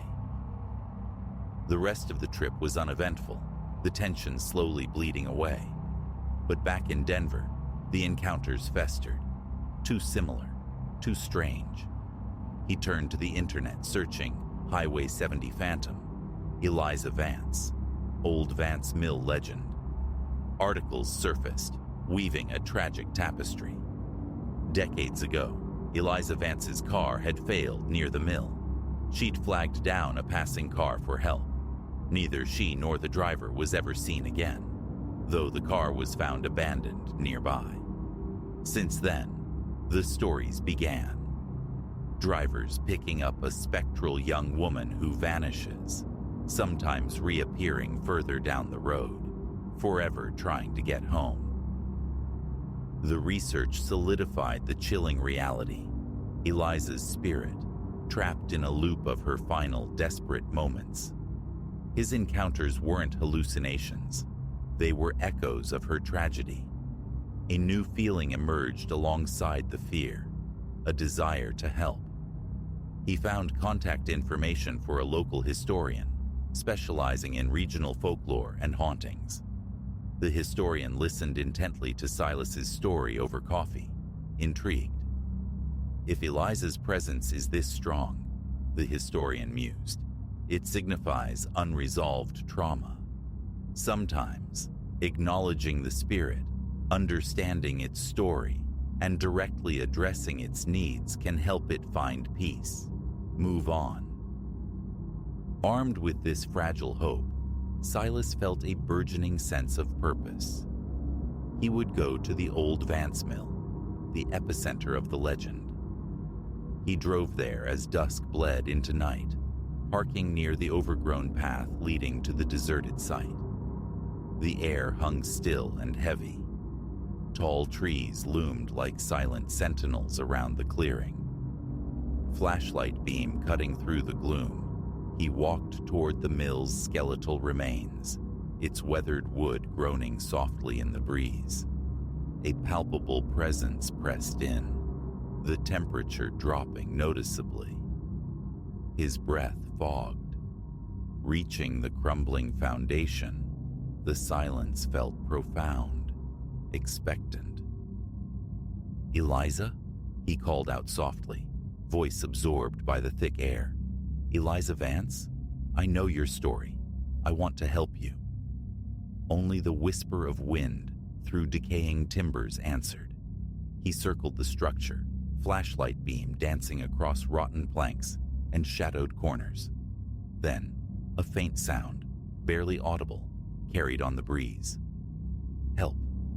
Me." He froze, recognizing the thin, icy voice.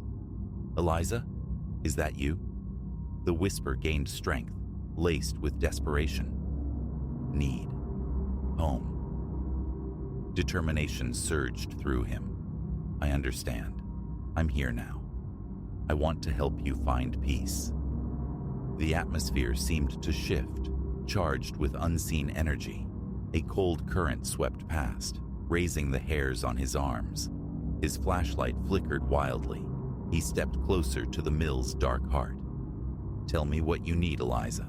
Tell me how to help you move on," he said, voice steady despite the tremor within. A pause, Then the whisper returned, clearer, closer. The letter. Find the letter. Holds the truth. Where? Where is it? Under the old oak. He turned, spotting the massive ancient oak tree standing sentinel a short distance away, its branches like gnarled fingers against the twilight sky. Beneath it, a thick carpet of leaves and debris. Kneeling, he swept the flashlight beam across the base.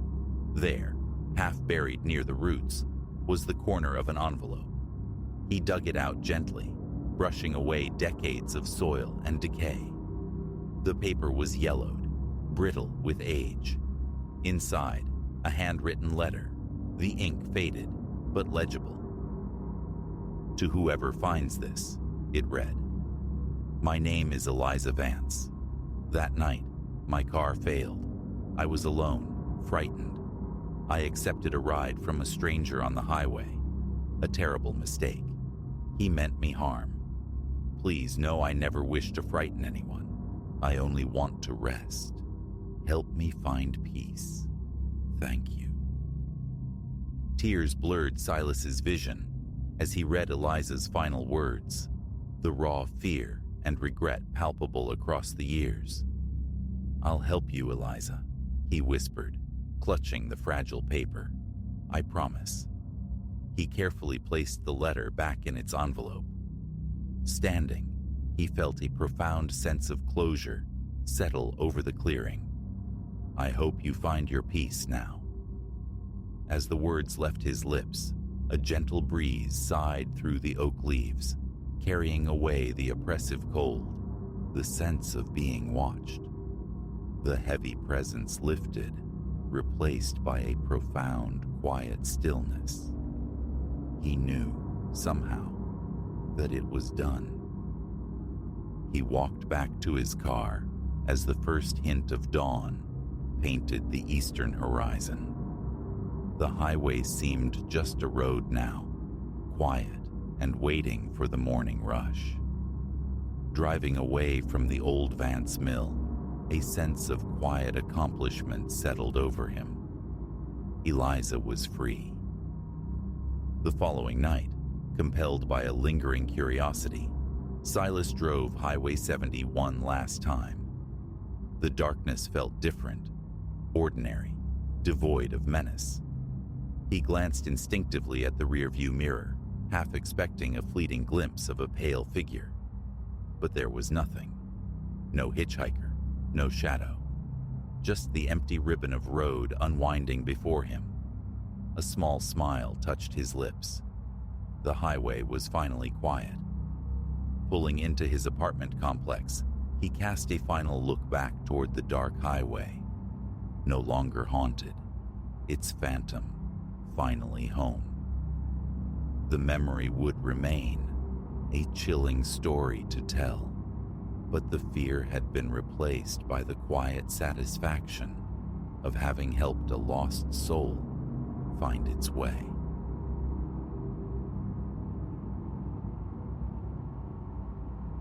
This mountain fastness, this area of timber and stone, was meant as sanctuary, a place to shed the clamor of the world below.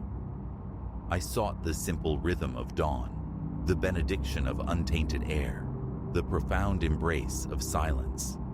That inaugural night offered solace, a deep sigh exhaled into the wilderness. But the second dusk brought a dissonance, a prickling certainty of unseen eyes upon me. No substance, merely the conviction, cold and sharp as the encroaching frost. It began to coalesce then, this feeling, a silhouette materializing at the forest's ragged edge as daylight bled away. Now, the nights are taut wires of apprehension, and the days offer scant reprieve. I came here craving isolation, a self-imposed exile. The wisdom of that craving feels increasingly suspect. Weeks have passed since my arrival. I recall the heave of duffel bags onto the rough-hewn floorboards, the methodical stacking of split pine beside the hearth. the obsessive survey of every nook and cranny. The cabin itself is diminutive. One primary chamber, encompassing a rudimentary kitchen, flanked by a sleeping alcove and a cramped washroom. An antique wood-burning stove dominates the central living space, its iron belly perpetually warm against the mountain chill. The windows, tall and slender, frame views of snow-laden pines stretching into infinity. A narrow porch skirts the facade, and one flank, a fragile threshold between the interior and the vastness. Beyond lies only snowdrift and timber. The access road, a solitary ribbon winding down the slope, becomes impassable under winter's heavier hand. A feature, I once thought, integral to its allure. No thrum of neighbors, no growl of traffic, just the wilderness and me. The initial days were consumed by the rituals of habitation. Firewood hauled and stacked, belongings stowed, the small generator coaxed to life, my laptop finding its perch on the kitchen table. My ambition was formless, to write, perhaps, or simply to let thoughts drift and settle like snow. Daylight hours unfolded in tranquility. The soughing wind orchestrated the pines. Snow occasionally cascaded from burdened branches with a soft percussion. Nightfall deepened the quiet, yet peace held sway. I bolted the door, drew the thin curtains, kindled tallow candles. The first night passed, undisturbed. It was near twilight on the second day, standing window adjacent, while coffee percolated on the stove, that I glimpsed it.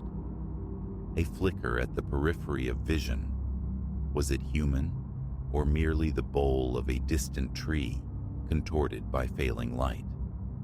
It stood beyond the small clearing, where the forest thickened into deeper shadow. As my sight adjusted, a subtle shift, the barest suggestion of movement registered. Then, stillness absolute. A wave of disquiet washed through my gut, my pulse quickening its beat. Imagination, I insisted, the eye conjuring phantoms in the gloaming. I turned from the window, poured my coffee, and forced the image from my mind. Later, cocooned in darkness after extinguishing the interior lights, I peered through a sliver in the curtains. The heavens were a scatter of diamond dust stars against black velvet, the moon a mere scythe offering little illumination. I strained my eyes against the profound dimness. Nothing at first. Then slowly, shapes resolved. Near a sentinel pine, a faint outline distinguished itself from the surrounding umbra. It possessed a vaguely anthropomorphic form, though devoid of discernible features or face. I watched, scarcely breathing, and could have sworn it glided several paces nearer. My respiration grew shallow, a familiar chill trace in my spine. Transfixed, I fought the urge to blink, yet inevitably did. Upon reopening my eyes, the figure seemed to have advanced again, fractionally closer. I recoiled from the window, mind racing. A frantic debate ensued internally. Confront it? Shout? Brandish a light? Instead, paralysis held me, caught between the conviction of seeing and the desperate hope of delusion. Eventually, the need to verify overcame the fear. Fetching my flashlight from a kitchen drawer, I unbolted the front door and stepped onto the porch. The cold struck like a physical blow, my breath pluming white in the torch beam. Snow groaned beneath my boots. I swept the light across the tree line, probing the darkness. Nothing. The apparition had vanished. A circuit of the cabin followed, the beam cutting arcs through the night, revealing only snow and silent trees. No tracks marred the pristine surface, no sign of passage. Retreating inside, I secured the door, the tumblers clicking with unnerving finality. Sleep that night was a fragmented, elusive thing. Morning light brought a flush of foolishness, fatigue surely, coupled with the deceptive play of shadows. I ventured out to gather more firewood, and then I saw them. Dark impressions stamped into the snow, describing a circuit around the cabin, a complete deliberate ring, perhaps 20 or 30 feet out from the walls. Drawing closer, I examined them. Not the prints of any woodland creature. They resembled boot marks, yet significantly larger than my own. I paced the circumference, confirming the perfect loop. The snow compressed where each step fell, suggesting careful placement. My stomach clenched anew. I scanned the surrounding wilderness, but the mountains offered only silence, broken by the whisper of a rising wind. I captured images with my phone, though the flat light rendered them ambiguous, indistinct records of my growing dread. That day passed under a pall of anxiety. I sought refuge in mundane tasks, tidying the cabin, organizing meager supplies, checking the generator, testing the emergency radio. Once, I stepped outside, scrutinizing the tree line under the full glare of day. Nothing seemed amiss. No lurking forms, no unnatural stillness. But as the sun commenced its slow descent, the familiar tension coiled within me. I fed the stove, bolted the door, drew the curtains tight.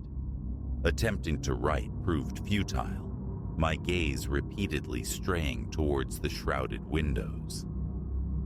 Evening deepened, and with it came a sound, faint yet unmistakable, the crunch of snow underfoot.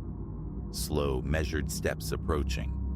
I froze, listening intently, breath held captive in my chest.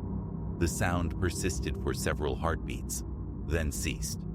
Rising, I moved to the window, parting the curtain just enough to see.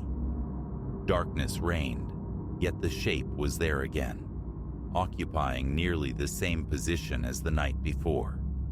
Indisputably humanoid this time, perhaps slightly stooped, or maybe it was merely the angle of observation. My pulse hammered against my eardrums. I reached for the flashlight, but before I could activate it, the figure took a distinct step forward. A jolt, like electricity, shot through me. No face, no clothes, just this solidifying darkness. I yanked the curtains shut, hands trembling despite a resolve to be brave. Throwing the door open abruptly, I stabbed the flashlight beam towards the spot. Empty. The space held nothing but inert trees, their upper branches stirring faintly in the breeze. Shaking now more from frayed nerves than the biting cold, I advanced a few yards from the porch. "Hello?" I called out, my voice thinner than intended. "Who's there?" Only silence answered. I made another circuit of the cabin.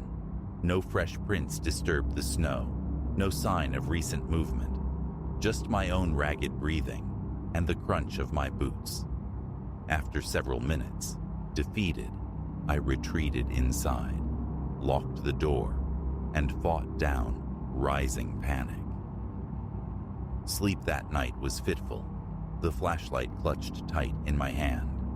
Every creak of the old timbers, every sigh of the wind, jolted me awake, convinced I heard footsteps outside. I drifted into uneasy slumber near dawn, only to wake heavy-limbed and exhausted. The first act, peer outside. More footprints, the same circle, reinforced, freshly made. A careful inspection confirmed their position, equidistant from the cabin walls. Who was doing this? And why? How did they vanish so completely? A tightness constricted my chest. The urge to flee warred with a stubborn refusal to be driven out, compounded by the knowledge of potentially treacherous roads after the recent snowfall. Still, The thought of departure echoed persistently. I managed to contact a local ranger station. I reported a trespasser, someone prowling around the cabin nocturnally. Did I get a clear look? They inquired. No, I admitted. They promised to send someone by in the next day or two, resources permitting, citing staff shortages. I tried to mask the desperation threading my voice, stating simply, I'm worried someone's playing games. They recorded my details and assured me they would be in touch. The daylight hours were spent in forced activity. Chopping firewood behind the cabin demanded more effort than anticipated, the cold air searing my lungs, muscles protesting. The physical exertion provided a welcome distraction, yet my gaze continually flicked towards the trees, half expecting to see that silent watcher. Time crawled onward, saturated with unease. Mid-afternoon found me studying the circle of footprints again, noting the consistent stride length, speculating futilely on the height and footwear of their maker. The impressions remained vague, mere depressions in the crystalline snow, revealing no distinct tread, only their unsettlingly large size. Late afternoon bled towards evening, and the tension returned, sharp and insistent. As the sun dipped below the jagged peaks, painting the sky in hues of orange, rose, and finally deep violet, dread knotted my stomach. I lit an interior lantern, checked the flashlight's batteries once more. Full darkness had barely fallen when the crunching resumed. I set down my half-eaten bowl of stew, straining to listen. Slow, deliberate. One step, another. My heart thumped a heavy rhythm against my ribs. My hands began to shake. Rising, flashlight in hand, I crept towards the front door, my boots whispering on the wooden floor. I turned the deadbolt, paused. The crunching persisted a moment longer, then stopped. I flung the door open, unleashing the flashlight's beam. It sliced through the blackness, illuminating snow, tree trunks. Nothing. Stepping onto the porch, breath catching in my throat, the hairs on my nape prickled. I know you're out here. The words emerged ragged, shaky. Silence answered, profound and absolute. No movement stirred the air. I slammed the door shut, retreating into the cabin's meager sanctuary, heart pounding as I secured the lock.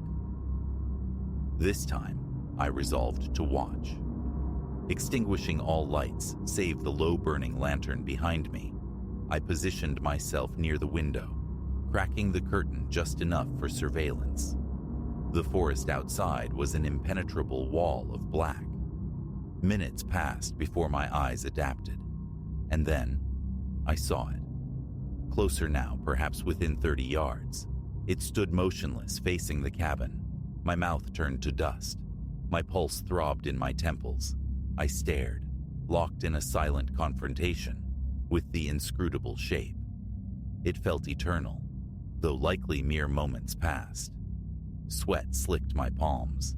The impulse to grab my phone, to document this, warred with the fear of breaking eye contact. As if sensing my intent, the figure seemed to contract, sinking downwards. I blinked, and it was gone. I surged from my chair, stumbling, nearly falling. Outside again, flashlight beam cutting frantically through the night. I found nothing. No fresh prints, no lingering disturbance. Only the vast, indifferent darkness and the biting cold. For an hour, I paced the confines of the cabin, a caged animal seeking escape from its own fear. Why? How? The questions circled relentlessly. Finally, I settled into the chair by the stove, listening. Every sound became suspect, a scrape against the wall, the wind. A settling beam, the house. My body remained coiled, primed for flight or fight. The flashlight stayed within reach, beside it a heavy iron fire poker. I remained vigilant until the first hint of gray lightened the eastern sky. Exhausted, eyes burning, I forced myself outside, and there they were. The footprints, the perfect circle, renewed. I searched desperately for any other tracks, any clue leading away, but found none. It was as if their maker simply dematerialized.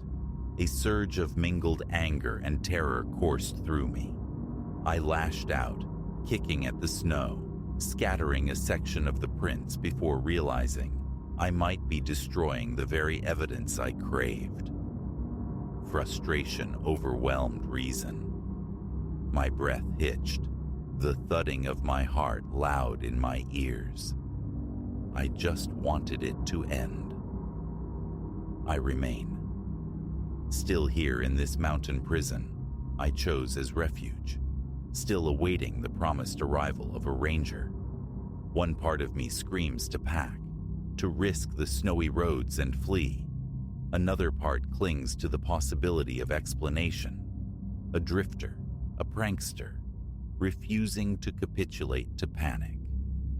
Yet each night, the shape returns. Each morning, the footprints reappear, that flawless, unnerving circle. Now, as I sit at this table, the sun is surrendering the sky to shadow, and the familiar dread begins its nightly ritual. My gaze darts to the windows, anticipating the emergence of that form. Tension resides in my shoulders, my hands restless. If the crunching steps begin again tonight, my reaction remains unknown. Impulse urges me to charge out, to confront this phantom. Fear whispers retreat, to huddle and hide. My stomach is a cold knot of anxiety.